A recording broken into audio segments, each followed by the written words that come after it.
দেখা যাক কারা জিতে। নারায়ে তাকবীর।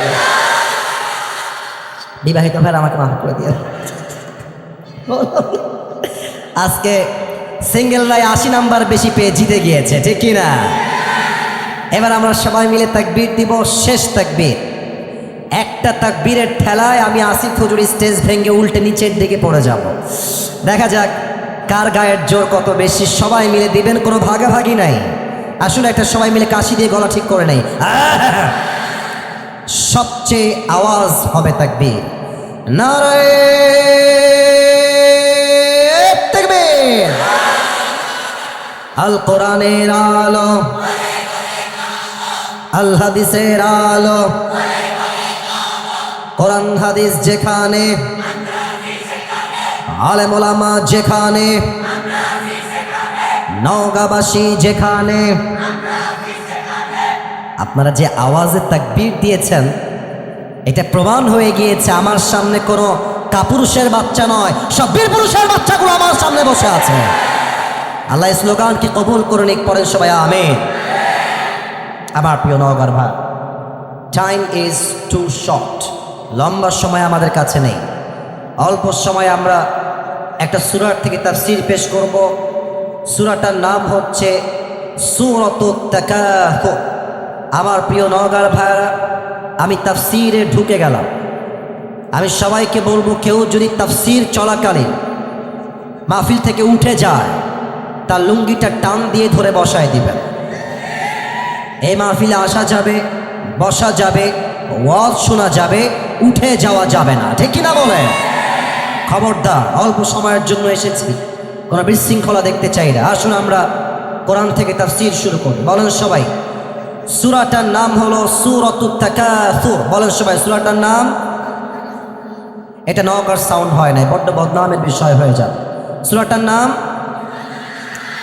তাকাসুর। বলেন সবাই সূরাটার নাম তাকাসুর। এটা 30 নাম্বার পারায় রয়েছে। নওগাঁর ভাইরা কত নাম্বার পারায় রয়েছে?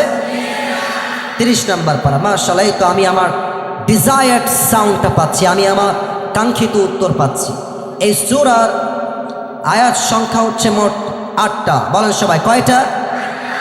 এই সূরা এমন একটা সূরা, যে সূরাটা মাদানী চ্যাপ্টারে নাজিল হয় নাই, বরং এই সূরাকে মাক্কি চ্যাপ্টারে নাজিল করেছে একজন। আওয়াজ দিয়ে বলেন সবাই, তিনি কে?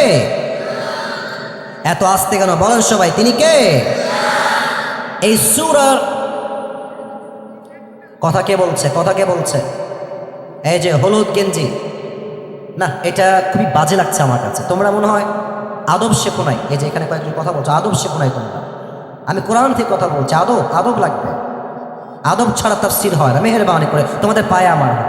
এর চেয়ে বেশি বিনয়ী আর হতে পারবো না। আমি অনেক অসুস্থ, অনেক বেশি। বললাম তো, জোহরের নামাজ, আসরের নামাজ বসে বসে পড়েছি ভাই। আর কেমনে বোঝাই? দাঁড়াবার শক্তি নেই, সারাদিন বিছানায় পড়ে আছে। মেহেরবানি করে এরকম আওয়াজ কইরেন না, বদনাম হবে। আমি তো একটু করে উঠে চলে যাব, কি পাবেন মেসেজ? বুঝতে হবে, আওয়াজ করবেন না। আল্লাহ রাব্বুল আলামিন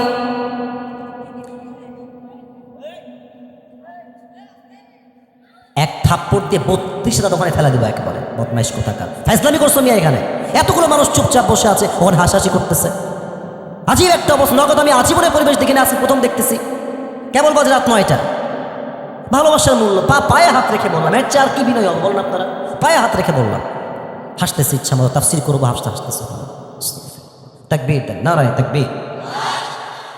মাফ চাচ্ছি, আমি ধমক দেওয়ার মানুষ। এর পোস্টার আমার ছবি, এটা আমার হাসির ছবি। আমি হাসি করেই কথা বলি, আমি মজা করেই কথা বলি, ভালোবাসি সবাইকে। এটাকে তোমরা উইকনেস হিসাবে নিও না, মেহেরবানি করে। আর কোনো সাউন্ড চাই না। এই ঠিক করে দাও, ঠিক করে দেবে ভাই, ঠিক করে দেবে। এই সূরার মূল বিষয়বস্তু হচ্ছে, on day we have to go back to our Lord. আমাদের সবাইকে একদিন ফিরে যেতে হবে একজন রবের কাছে। আওয়াজ দিয়ে বলেন সবাই, তিনি কে? আল্লাহর কাছে সবাইকে একদিন ফিরে যেতে হবে। এটাই হচ্ছে এই সূরার মূল বিষয়বস্তু। কলিজার ভাই, সাউন্ডটা ঠিক করে দে, কষ্ট হচ্ছে আমার কথা বুঝতে। এক্ষুনি ঠিক করে দাও। আপনারা একটু সময় দেন, ঠিক হয়ে যাবে। আসুন আমরা শুরু করি আয়াত ভিত্তিক তাফসীর। আল্লাহ তাআলা